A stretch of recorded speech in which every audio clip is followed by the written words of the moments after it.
I got a hole in my booty climbing up on the rocks.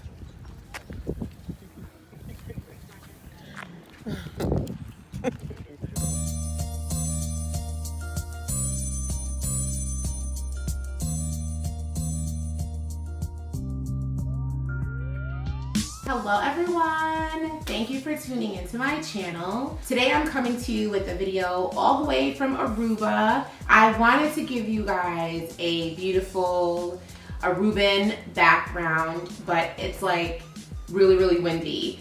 And so I have a special guest today, my husband. I think this is the first YouTube video that he has ever been in. We wanted to both be able to share with you all our experience here in Aruba in a series of videos. If you watched my Instagram stories on my Jenell B Stewart page, then you got to see what we saw during this entire week that we were here.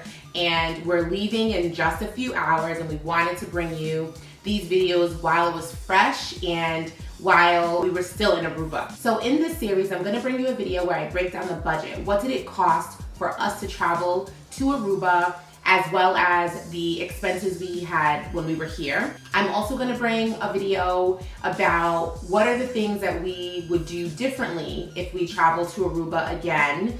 I'm going to bring a video about what are the things we hated about Aruba, and I'm going to bring you a video about the things to do in Aruba. So in today's video, we're gonna talk about what we would do differently if we were to come to Aruba again, which we are definitely coming to Aruba again. We signed up for a vacation club while we were here, and we've made a decision that we are definitely going to come back, and we plan on coming back with the kids. If we can get our moms here, we'll come back with our moms and the kids, and we even want to come back with our friends. Starting with what we'll do differently, I wrote a little note here so that we could remember the things that we talked about, because we've been thinking about this video for a while now, and we've just been talking about how to make our experiences better. So what would you say about traveling? I would say we should come a day early, like a Friday. Friday. I think so too. I think coming on a Friday would be really good. We came on a Saturday and we got here in the earlier evening part. When we got to the hotel, it was probably around like 4:30, and we didn't have any problems like doing anything. We went to get food. Yeah, everything was easy. Yeah, it was easy. And then there was a lot of people on the island as well. I feel like we needed another day. And we did get another day because our flight was canceled yesterday. But I don't know if I would want that extra day to be a Wednesday. Yeah, more of a day to turn up where more people will be around. Yeah. Yesterday was really dead. Yeah. It was like really dead on the island. I kept saying to myself, I don't know if it's the day of the week or if it's just the time of the year, but it was noticeably dead. So obviously most people probably do travel on the weekend. It is more expensive to travel on Friday, Saturday, or Sunday. But I think personally, I would want another day, which we had, but if I had to choose now from our experience, I agree with you, that day should be a Friday. It's more vibrant here on the weekend in the tourist area. And then if you were gonna leave out on a Wednesday, like we were planning. Okay, so we talked about hotel selection. We stayed in the Divi Golf Village Resort. The Divi properties, they have various properties. We stayed in Divi Golf. There's Divi Tamarin. Just Divi, something all-inclusive. Yeah, it's just like Divi all-inclusive. Yeah, Divi Phoenix. Divi Phoenix. So there are 4 Divi resorts, and the way that the island is broken up, there's low rises and there's the high rises. So we're in a low rise area, which is in, you know, obviously Oranjestad. I think I'm saying that right. I'm sorry if I butchered it. And then the high rises are in Palm Beach. And pretty much low rise is just hotels that don't go really high, like 5 stories maybe. And then the high rises are typical hotels that go up 30 stories or whatever. I don't know if they go that high, but they are higher. What would we do differently in regards to like our hotel selection? We'd stay over by the high rises because it's a more populated area. I feel like over here is like a lot of the old people. And on that other side, you know, it's younger people, party places, tourist attractions over there. You won't have to take a cab here back and forth. took a lot of cabs back and forth all the time. Even like the tourist attractions, not just like the clubs, but like the shops and the party places, you know, they're all over there. Yeah, like where we are now, it's definitely spacious. I don't know if the high-rise hotels offer the amount of space in the rooms that you get here because they're probably traditional like hotel rooms. So you definitely staying in this low-rise area, or at least with Divi, you get a lot of space. Also, Divi offers kitchen, full kitchen, large refrigerator. You have a stove, you have a full sink, you have cabinets with dishes and silverware, pots and pans. You can like cook your whole meal here, especially if that's something that you want to do to save money on. So Divi definitely offers that type of experience in the Divi Gulf, but they do have Divi all-inclusive. Right. But I feel like they still offer the same. I think they still have a kitchen. Yeah, you still get the villa. But the difference, like you said, I think for us as a young couple is while the space is really nice and it's a beautiful place, what we lacked, just like you said, was the access to the things that young people would want to do more. Right. All of the Divi places have little shops, but they're just little tiny shops. The areas in Palm Beach is full-on shopping areas, like shopping plazas, shopping malls. You got the cinema, the bowling alley, clubs, like you said, all of these different places, all of these different restaurants, like tons and tons of restaurants, and the bars. They got the bars, everything. So if you're coming as a young couple, or you're coming with your girls, or you're coming with your bros, and you want to just be able to walk outside of your hotel and get the beach right there in the background, or across the street is like everything you need, then the high rises is absolutely a must, because it's very unlikely that you would take a cab this way. There's nothing to come here for. Unless you're going downtown. Yeah, but then that's just passing these hotels to go downtown. Whereas if you're on this side of the island, you find yourself going over there to do those things. And I remember looking up tickets because we usually will stay with Hilton because I'm a Hilton Rewards member. But the only reason why I even booked Divi was because when we were coming before, we were coming with the kids. We didn't end up making that trip. However, I wanted a full kitchen because we were coming with the kids. And at that time, like, Elle was a baby. She wasn't even 1 year old yet. In fact, we booked the trip before she was even born, but we knew we were gonna have a baby. And we wanted that kitchen because anybody who's watching who's a mom, you can understand having a full kitchen with a newborn is going to be a dream, okay? So that's why we were gonna stay with Divi before, so I just decided let's just go back to Divi. And I remember looking up the Hilton just to see what the prices were, and it was a lot more. But now I kind of feel like the comfort and the convenience is what you pay for being over there. And if you don't need the full kitchen, you might as well just stay there. And also, I think by being there, you save a lot of taxi fare. I think you have to just figure it out. I feel like if we were coming with our parents, this is a great place to be. They would prefer to be in a place like this than to be over there. Even though Divi Phoenix has a nice kitchen. Yeah, Divi Phoenix is closer to the high rises, right, but it's not in the high rise. But it's closer. So if you were to, I guess, take a taxi, if you were a young family coming with older people, you could stay at like a Divi Phoenix, be close enough that you could, it won't be as expensive maybe for cabs, right.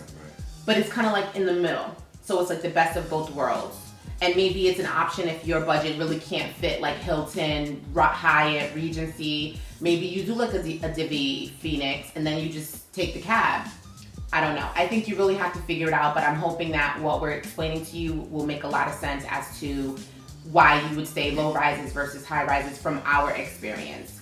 So while we were here, we signed up for a off-road tour through the Aricok National Park with the Palm Tours, and it was amazing.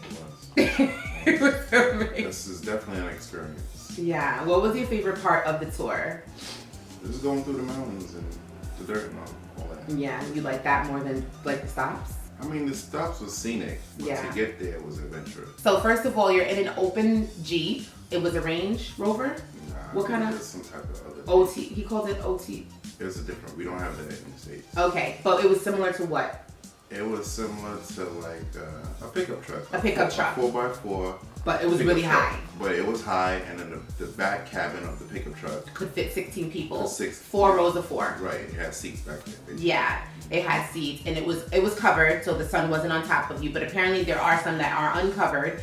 We didn't get those, or at least the Palm didn't send those. It was open everything. So as you drive even through the city, the wind is like blowing through your face, your hat is like flying off, and then you finally get to the desert, which is the other side of the island, where it's not leveled, it's not settled, it's just desert, it's mountainous, it's rocky, a lot of lava rock, and as you drive on it with the Jeep, it is really, really bumpy. Yeah.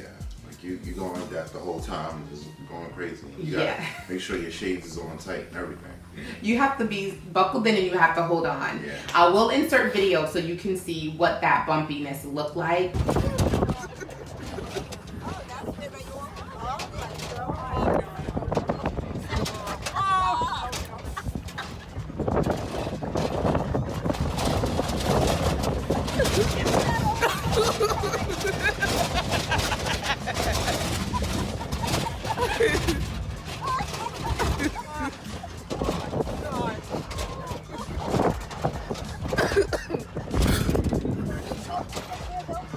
It was intense. We had some old ladies from the Golden Girls behind us. It was hilarious. Dorothy was acting up. Yes, every bump we hit, she was like, "Oh, oh!" It was pretty funny. But the thing we would do differently is we would do another tour. Now that we've experienced this first Jeep tour, you were saying you would want to do the ATV. The ATV. Or UTV. Yeah. They had other tours going on where everyone in the tour was in their own ATV, 2-passenger ATV, and those looked really, really fun. So we would do that one. But do you feel like now that you know what the differences are, would you have done ATV first if you could go back, or would you still have done Jeep first? I think I still would have done the Jeep first with the Palm tours, because you had an experience to meet people, talk to people, and you had like kind of a tour guide. You know, they told you a few things at some of the stops, so that was good. Collectively. Yeah. But individually, I feel like it would have been more fun to off-road on our own and experience those bumps and those stuff on our own. Yeah. But we would have been scared the first time going up that crazy hill the second time. That was different. Yeah, I don't think I would have been able to handle the ATV even my first time around. Yeah. If we had signed up for it, obviously we would have committed to it. There's no turning back. But I'm very happy that we did the Jeep first, and now when we come back, we could totally do the ATV. We know what to expect. It's not gonna be like crazy. On the tour, we stopped at only 3 places. We stopped at the Alto Visto Chapel. We stopped at the Natural Bridge, where we got out. And we also got out at the chapel, and then the third place we got out was the natural pool. Along the way, there's other stops, and we stopped, just the Jeep stopped, and we just looked, and the tour guide told us what was going on.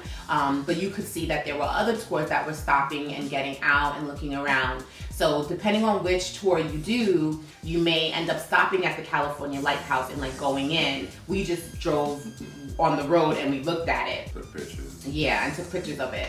And then we stopped at a gold mining ruin. Once again, we didn't get out, we just stopped. They talked to us about it, and then we drove off. And there were a few other things like that along the way. But our tour did stop at those 3 places, and I think they were really good experiences to go. The focus for me on this trip was a lot of it to capture photography of our experience here, because that's something that we haven't done at many places that we've traveled before. It's always just been like we just enjoy ourselves, and then we come back and we have our experiences. But this time I really wanted to get the photos. And I think for me, because it was my birthday vacation, I wanted to capture my experience in a way that was very editorial. So you'll see from my photos, it's not just like me taking selfies or just in a very simple, traditional, like cheesy pose. Like I'm posing, and my husband is a photographer, and he's capturing me in a way that's very picturesque, very editorial, very nice, and it really highlights my experience as I'm turning 33 for my birthday. So I think that it would be great if you do a tour, depending on what you feel your adventure level is. You can go with the ATV or the Jeep, and then of course you can pick which places you want to go based on what you're interested in. But you'll see all the videos as we weave them in of our experiences and everything we talk about. Also, they had the long tour. They have a full day. Full day tour. You don't want to do that first. Like, you need to just capture the half day tour because it's a lot. Like, you're tired and beat by the time you get back to the hotel. You're beat, you're dirty, you're dusty. Your glasses, your watch, everything. Your hair, your skin. I had dust, cakey layer of dust all over my lips. And I usually will go like that throughout the day. I did that twice and I felt all that rocky dust and I just was like, okay, don't do that again. If you don't like to be dirty, you need to do the 4-hour joint. In the bus. Right. In the charter bus. Yeah, they have a whole charter bus. For the older people. I mean, I'm sure anybody could use it, but the way that the person who signed us up said, she was like, it's more for older people. Right. You're 60 and up, you may want to do that, honestly. I think. You don't want to be like the Golden Girls in the back of ours. But they were troopers. They were. They were funny. They were funny. They actually made the trip funnier than it probably was because they were so funny. She was like, She was like, how are we ever going to explain this? So funny. But you literally are like, the whole way up.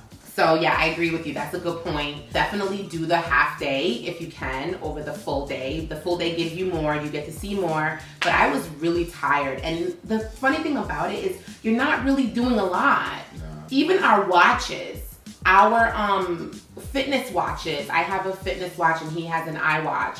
It registered so much activity, physical activity on that day. Like I think we had like 20,000 steps. Yeah, it said I climbed 49 flights. No, like 52 flights. Oh, 52 flights. It said we walked like 7-8 miles. Yeah. It was intense. It really, our fitness trackers were like, you guys was working out.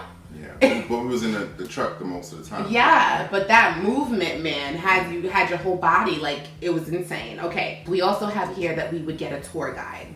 Yeah, somebody to like really explain, because this is a Caribbean island, which you could see has a lot of history in it. So I personally want to know the history of it as we're going through the island. And if somebody can explain, like, just the little things, like, oh, the high rise is named the high rise is because they higher. When did that come apart? You know, or understand where did that come from, who settled here, all that type of stuff. Power's on. Power's on. We've been having a blackout, a power outage for the last 2 hours. Yeah, so, you know, somebody to explain that stuff. Even when we were going up the mountain, they did explain things, but like a little bit more into history about it. Like how a tour guide would. Right. Yeah, and I would want them for the same reason. But what I would do differently if I had the tour guide especially, is I would want someone to show me Aruba. Right. Not just the nice bougie hotel, tourist side, but like, not the hood. No, not where people live. Right, where people live, where people shop, where people eat. The real place of Aruba. Like, I wanted to get some real, like, Caribbean, Aruban food from, you know, the regular spot. We were eating at chain places. Yeah. You know, like Benihana and all that. Like, I wanted to go get some greasy food somewhere. Yeah, exactly. And I think that that's the thing. It depends on the type of person who's traveling. You know, as you watch this, if you're the type of person who's like, well, that's not really me, I don't really care about outside of the tourist environment, then maybe that won't be something that you like. But if you know you're the type of person that wants to know the culture, wants to know the history, and places that we've gone, when we went to Jamaica, we took an ATV excursion and we had an amazing tour guide. He gave us so much information, even though we weren't going through Jamaica, we weren't seeing the Jamaica where people live. He was very informative and he was very educational. And when we took a cruise ship and we stopped at Honduras, we got in a cab and we took a tour. And he took us everywhere. We got to see how real people live. We went to a regular supermarket to buy some water, got some ice cream, and we visited Trinidad. He has family in Trinidad, so the experience was obviously the way we would probably prefer it to have been here too, but I'm sure it exists. We would do that differently. We would figure it out, find out how to get that, and go. We did on our own go a little bit further than the touristy area downtown. And we got to see how some of the poor people on the island live, in like very, very small homes with like just a few walls, probably not even more than 2 rooms in there. And we of course know that that's not how everyone on the island lives. because we got to see the mansions when we were driving to the Aruba National Park, and then we got to see some just regular homes in the desert. So we know everybody. You know. So and yeah, we drove through through the regular streets as we were coming back to the desert. So we got to see everything. But we would like to see more of that, because when you're here in this environment here, this entire coast is all tourists. All of it. Everything is brand new. Everything is brand spanking clean. All the restaurants just make the regular touristy food. It's all tourists. We live in an environment, living in New York, and you being born and raised in Brooklyn, where it's touristy because it's New York, but the environment and the culture that we live in, especially being from the Caribbean and me being from Africa, we're comfortable in that. Yeah. Like, that's how we live. Like, we were picking out people, we know where people are from. Oh, he sounds like he's from Barbados. He sounds like he's from Jamaica. You know, we were able to pick that up, and we like that. So definitely that's what we would do differently. Another thing we have here is we said we would bring more food from home. Yeah, stuff so we could have like between meals at the hotel and breakfast. And the things we like, that's why we would want it. Right, every day you don't want to go out for breakfast, lunch, and dinner. No, and I wouldn't recommend that. It sounds great, but at the end of the day, you get tired of doing all those, because then you just like, I had a full day at this tour, now I have to go back out, come home, clean up, go back out to dinner. You come back from dinner, damn, I want a dessert. You gotta go back out for dessert. Like, you're just tired of all that. So sometimes you just want the things you love right here. Yep, we did bring some of those things. I brought my favorite popcorn, Boom Chicka Pop. We brought Oreos. You had some Oreos. I had like 4. Okay, I ate most of them. You brought nuts. Of course. Yeah. I had Cashews, walnuts, pecans. Yeah. What would you have brought if you could now that you know? Okay, yeah, we actually lucked out because the resort has a shop where they're selling individual oatmeal packets for 60 cents, a little bit more expensive than the box. However, it was inexpensive. So most days I had 1 packet, you had 3, or 2 or 3. So my breakfast was 60 cents, and yours was like $1.20 or $1.80 for breakfast. Right. And it's, you know, yeah, you can go out for pancakes and you can go out for waffles every single day. But like you said, it's a lot. When you wake up, it's not even, it's a lot financially, because most places we go, we're spending $60 minimum on food and drinks. And that's for like 1 spot. And then on top of that, if you do that for 3 meals, now you're spending upwards of $200 for 2 people every single day just on food. Plus drinks. Yes, on food and drinks. It's exhausting because you pretty much go, you eat, you chill, and you're there for like 2-3 hours. And every time you want to eat something else, you have to go through that. Most of your day is going to be spent just consuming food and alcohol. Right, you can't just wake up and be like, I just want to chill in the room. No, I'm hungry, so I have to get ready for the day to go out and have breakfast. Yes, I think for me, I would bring, the oatmeal is a great one. I would bring my protein powder, because I could have thrown that in the bag, and I could have put it in a baggie because the container is really hard and bulky. You would have had it with water. No, but I would have packed almond milk. Okay. So that way I could have my shake, and I would have packed my shaker cup and everything. I would have packed maybe some bread and some PB&J. Yeah, bread and peanut butter would be nice. And this is just like in between stuff. Yeah. You know, if you are like a backpacker and you probably won't go to the hotels at all, stay at Divvy. You get a full kitchen. Take the cab to the supermarket, which is what we did when we were in the Bahamas. Right. We had a car. I think it's also different if you're traveling with kids and you're traveling style. Traveling with kids, we would have brought way more food. When we packed to come to Aruba the first time, the trip that we didn't make, we had 1 suitcase full of food. Because we know kids don't eat a lot. You go to the restaurant, they don't eat nothing. You pay $20 for a meal and they don't eat it. And then Elle was a baby at that time too. So if you're a backpacker, you already probably plan on doing some of these things. Stay at Divvy, you get your full kitchen, pack your food, put it in the fridge, take it with you on the go when you leave the hotel, come back and eat. And I think that would be great. I would have definitely liked to have my protein shakes because it's a great in-between thing. And in Divvy, we have a blender. We could have brought some fruit to the local market and we could have made smoothies every day. Blender, toaster, microwave, oven, stove. Yeah. Yeah, I ice mean, maker in the fridge. Yeah, we could have brought some vegan meats. You know, those type of things. There are a lot of things I would have done differently in relation to food. Communication with people not in Aruba. We'll tell you what we did do, and then we'll tell you what we would do differently. We did not prioritize having to communicate back home because we just thought we could get a phone card. But we found out that we cannot use our phone card from the hotel room. You have to use it from like a phone. I don't know why that is. That seems very, very silly because you can call it Aruba. So I don't know why. Right. Yeah. Maybe we should test it out. But they told us that. So because of that, our plan to call home to speak with our kids and communicate with my mom who's watching the kids was messed up a little bit. So we were trying to figure out how can we communicate with her, and we thought about WhatsApp, Right. but my mom doesn't have WhatsApp. And we started emailing her and we were like, hey, we're good. And she's like, okay, fine, enjoy yourself. She didn't really want to be bothered with us, but we wanted to communicate with our children. So what we ended up doing was using Facebook Messenger because my mom's on Facebook. He has Facebook Messenger, I do not have Facebook Messenger, so we lucked out in that department because we could call her and do video calls every single day with her and the kids as long as we had Wi-Fi. So what would we do differently? From New York, we would get the SIM card, the international SIM card or whatever, so we could connect down here so that we can call them without spending a whole lot of money. Yeah, let me say this before you go on. If you have an AT&T, Sprint, Boost, Verizon phone, you can't do that. You can't take your SIM card out and put an international SIM in it.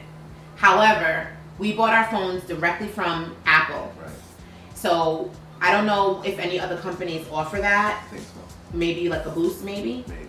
We're not the most well versed in this experience. We're just explaining to you what we would have done. Our phones are directly from Apple. So we can put any SIM card we want. We can go to any provider, service provider. We're with AT&T. We could switch over and not have to worry about our phone not working. So we would have been able to do that. I would have done that differently. However, if you don't have a phone like that, would you have gone international? Without the phone? With the plan, would you have done an international plan? Nah, I'd probably just try to get like a little cheap phone card or something. Yeah, I wouldn't have done an international plan, which is what we have done in other places. Right. But now with programs like WhatsApp and Facebook Messenger, I would never do that again. You gotta make sure you have good Wi-Fi. Yes, what I would do differently is make sure the people who we need to communicate with have those programs. Like your mom has WhatsApp. Right, right. So if they were with your mom, we could have used WhatsApp.